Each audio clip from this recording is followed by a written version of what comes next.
जय जगन्नाथ सांग मैंने आज मोर ब्लॉग स्टार्ट होची मॉर्निंग रु देखंतु वर्तमान ब्रश करुची ब्रश करने सहित मोर आउ किछि मध्य काम रही चलतु देखौची मोर की काम रही देखंतु वॉशिंग मशीन रे मोर माने किछि बेडशीट थिला ताको सफा करबा पई मु वॉशिंग मशीन रे बसई देथिली एपट्रे चलंतु बो कोन करचन देखिबा वर्तमान से मध्य गाधे बुली की मुंड कुंडौचंती सी मशीन चले देई सेपट्रे पड़े गेली गाधेबा पई देखंतु गाधई सारलेनी मु आज टिके मुंड सफा करिची वर्तमान चुटी की टिके सुखेबा पई फैन आगर ठिया जाइथिली कि समय फैन आगर ठिया चुटी टिके सुखेली तापरे सही समय रे मो झियो उठी पड़ला देखंतु मो झियो उठी पड़ला मो झियो मुह टिके भारी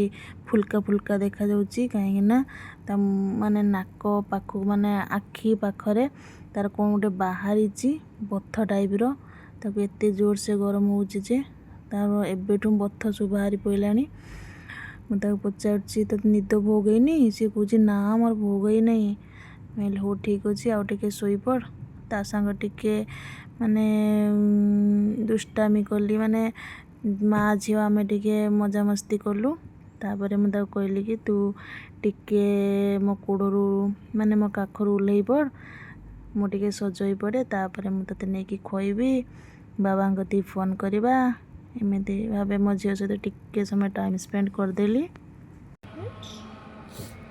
बाबा कहीं खाई सारानी मो माटा ना खाईनी ए उठला गोधुनी उठला कहली आम चुट्टी मु गाधे आसली तू उठिलु ना तू जा बो पाखु जा मुझे सजई पड़े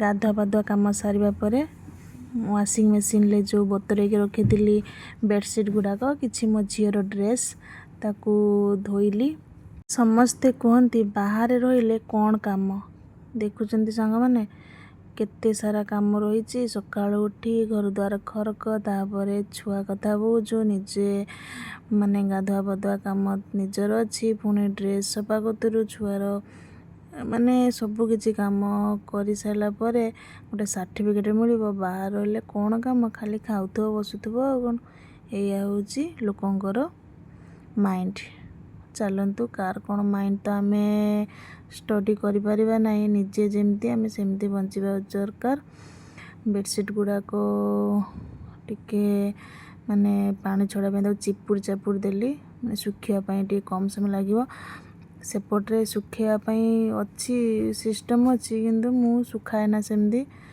टिके बेसी मुडी माडी हो कौन कर ताकू वॉशिंग मशीन में पकई सारा पर निजे हाथ में धोए तापर लास्ट बेडशीट तार रही इटा टिके माने वेलवेट टाइप रो रही यही बेडशीट गुड़ाक बहुत दिन है सफा हो नहीं केते से भाविली के सफा करदेवी किंतु कौन करी टाइम अभाव सेपटे मो झीर बहुत झमेला अच्छी तो से टाइम हो नाला टे जहाँ भी टाइम होता है मो झी मत करे दिए ना कि जेहेतु मुझे एकुटिया रोली मो झी मत कि करे दिए ना तो से आज टे टाइम मिलची तापर बो भी आसुँच गाँव तो से सबू सफा करने मत टे माने सुविधा है माने सब सफा कर सारा पर एपट्रे बाबूंकर ड्रेस माने 2 दिन हम सफा करिकी रखी ताको आयरन करने भी समय हो नाला तो आज मु आयरन ड्रेस रे करदेली मते ये आयरन टा टिके कष्ट लगे सब काम करदेवी किंतु माने ड्रेस रे आयरन दबाटा मते भारी कष्ट लगे आयरन देकी ताको जो भांगटा मुझे करि पारे ना आयरन मध्य मु देई पारे ना कि मत सब डर लगे कि मु पुड़ी पाड़ी जीव कि कौन कर देखुना मुझे देखुची काले माने अत्यधिक हिट हो कौन हो तो से मत भल लगे ना हूँ आयरन देवाई कौन करी बाबू बिना आयरन तो पिंधे ना पिंधती बाकी मत टे भल लगलानी कहीं कुचा मुचा हो ड्रेस गुड़ाक तो से कष्ट हेले भी मु टिके दे दूची टिके दे दूची आ अभ्यास कले हो कौन काम ମାନେ ଅସମ୍ଭବ ନୁହଁ, ସବୁ ସମ୍ଭବ, କିନ୍ତୁ ଯେହେତୁ ଆମର ଏଇଟା ଅଭ୍ୟାସରେ ପରିଣତ ହେଇନଥିଲା ତ ସେଥିପାଇଁ ମୋତେ ଟିକେ କଷ୍ଟ ଲାଗୁଥିଲା। ତଥାପି ଧୀରେ ଧୀରେ ଦେଇତେ ମୋର ଅଭ୍ୟାସ ହେଇଯାଉଛି। ଆଗରୁ ତ ମୁଁ ଟୋଟାଲି ଭାବରେ ହେଉଛି ଆଇରନ୍ ଦେଇପାରେ ନା। ଆଇରନ୍ କଥା କହିଲେ ହିଁ ମୁଁ ରାଗି ଚିଡ଼ିଯାଏ, କାହିଁକିନା ମୁଁ ଭାବେ କି ପୋଡ଼ି ପାଡ଼ି ଯିବ, ଡ୍ରେସ୍ଟା ନଷ୍ଟ ହେଇଯିବ। ମୁଁ ସେଥିପାଇଁ ଯେଉଁ କାମଟା ନ ଜାଣିଥାଏ ସେ କାମରେ ହାତ ଦିଏ ନା। କିନ୍ତୁ ଏବେ ସବୁ କାମଟା ଧୀରେ ଧୀରେ କରିବାକୁ ପଡ଼ୁଛି। ଯେହେତୁ ମୁଁ ଘରେ ଥିଲି, ମୁଁ ମା ଉପରେ ନିର୍ଭର କରୁଥିଲି। ଏଠି ତ ମୋର କାହା ଉପରେ ନିର୍ଭର କରିପାରିବିନି ନା, ଯେହେତୁ ଶାଶୁଘର। ତ ସେଥିପାଇଁ ମୁଁ ଚେଷ୍ଟା କରେ କି ଏଠି ମୋ ନିଜ କାମ ନିଜେ କରିବା ପାଇଁ। ଆଇରନ୍ ଠାରୁ ବେଶୀ କଷ୍ଟ ଲାଗେ ଏଇ ଭାଙ୍ଗିବାଟା। ଡ୍ରେସ୍ ମୁଁ ଭାଙ୍ଗି ମଧ୍ୟ ପାରେ ନା, ତଥାପି ଧୀରେ ଧୀରେ ମାନେ ଚେଷ୍ଟା କରୁଛି। ସାଙ୍ଗମାନେ କହିବେ କେମିତି ଭାବେ ମୁଁ ଭାଙ୍ଗିଛି, ଆପଣମାନେ କମେଣ୍ଟରେ କହିବେ। ଯଦି ମୋ ମାନେ ଭାଙ୍ଗିବାଟା ଭଲ ଲାଗୁନଥାଏ ଆପଣ କହିଲେ ମୁଁ ଟିକେ ଭଲସେ ମଧ୍ୟ ଭାଙ୍ଗିବାକୁ ଟ୍ରାଏ କରିବି, ଆଉ ୟାଠାରୁ ବେଟର୍ ହେଇପାରିବ ଯେମିତି। ଦେଖନ୍ତୁ, ଗୋଟେ ଡ୍ରେସ୍କୁ ଆଇରନ୍ ଦେଇ ଭାଙ୍ଗିଲି ବୋଧେ ମୋତେ 15-20 ମିନିଟ୍ ଖଣ୍ଡେ ଲାଗିଗଲା।